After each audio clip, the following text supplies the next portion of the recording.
جميعا أبناء البوابة الجنوبية الكرام، أنتم يا حماة مصر من الجنوب، ثقوا أن بلدكم تتمتع بقدر هائل من الموارد الطبيعية، وبها أفضل محمية طبيعية في العالم، وبها المعادن من الذهب والمنجنيز والفوسفات. نطالب الدولة المصرية باستغلال هذه الموارد وتنميتها. ولا يسعني في هذا اليوم إلا أن أتقدم إلى كل المنظمين بالشكر والتقدير، وتحية خاصة إلى رجال الشرطة الأبرار، تحية خاصة إلى رجال الشرطة الأبرار. هذا الجهاز الذي تحمل ما لا يتحمله أي جهاز في العالم، فتحية لهم، تحية لقواتنا المسلحة، تحية إلى كل الحاضرين. والآن مع سيادة اللواء ناصر القطامش فليتفضل بإلقاء البيان الختامي والتوصيات لمؤتمركم، مؤتمر قبائل العبابدة والبشارية وجميع قبائل مصر بمثلث حلايب وشلاتين وأبو رماد. فليتفضل مشكورا. بسم الله الرحمن الرحيم. الحمد لله رب العالمين، والصلاة والسلام على خاتم الأنبياء والمرسلين سيدنا محمد وعلى آله وصحبه وسلم. استأذنكم قبل ما أقول البيان الختامي، قبل ما أقول أنا بس في مصادفة غريبة إن أنا جدي العمدة عيد القطامش هو اللي رسم حدود طابة في قبائل بلاد سليمان في يوم من الأيام، والنهارده أنا موجود مع جدودي برضه اللي بيحموا البوابة الجنوبية لمصر في الظروف العصيبة اللي بنمر بيها. فشكرا لكم أهل حلايب وشلاتين ورشايد.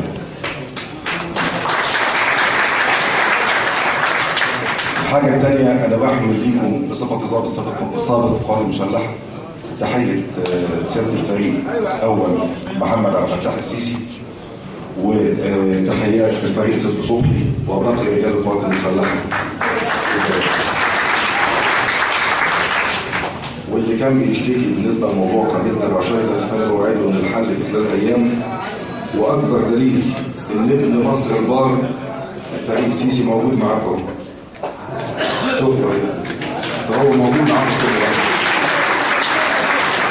الحاجة الثانية إن أنا كنت أنا والإخوة الأفاضل وأغلب الناس فيكم شاركنا في صناعة دستور مصر وكنا في لجنة صناعة الدستور، فبقول لكم إن بلدكم ما نسيتكوش وكنتوا موجودين دايما معانا قلبا وقالبا، فشكرا لكم. الآن كتابي لمؤتمر المجلس الأعلى لشورى القبائل العربية المنعقد على أرض شلاتين اليوم الاثنين 20/1/2014 باسم شلاتين وحلايب ورشايدة مصرية.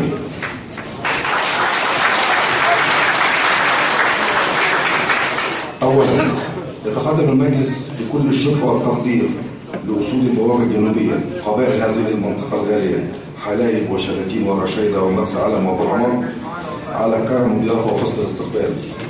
ثانيا،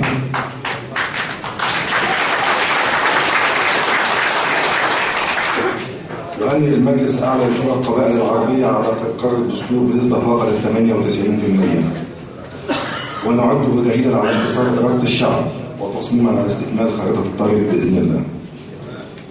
ثالثا، انعقاد المؤتمر على أرض شلاتين وحلايب ورشايدة تأكيدا لا يخالطه شك، فأن هذه الأرض مصرية، ووقوفا مع حراس البوابة الجنوبية في هذا اليوم قلبا وقلبا وصفا من أجل هدف واحد هو الدفاع عن كل ذرة رمل أو شيء من أرض مصرنا الحبيبة، ولن نسمح لكائن من كان حتى أن يحلم بغير ذلك.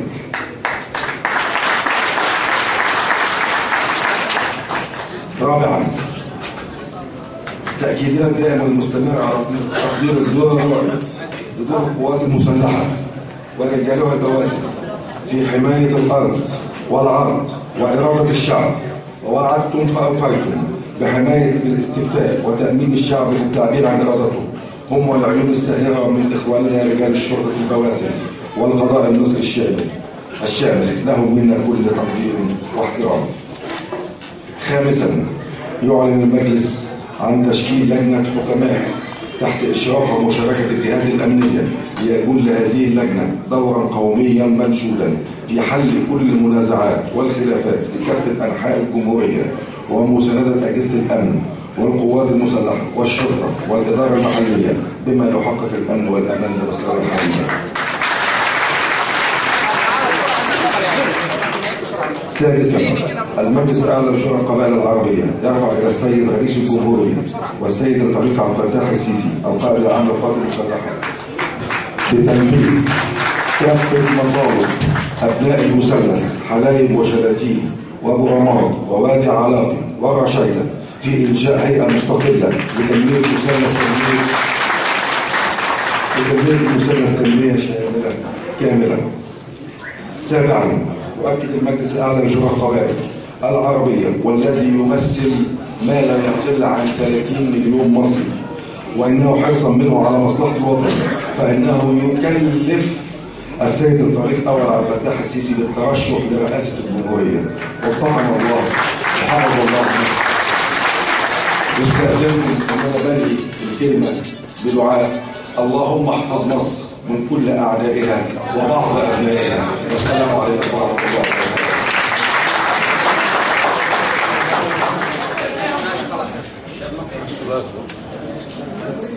أيها الجمع الكريم، كلمة وبعدها فقرة شعرية وبعدها تسليم المثليات إلى أهالي البلد الكرام. فليتفضل الشيخ ناصر علي كرار بإلقاء كلمته إلى جموع الحاضرين.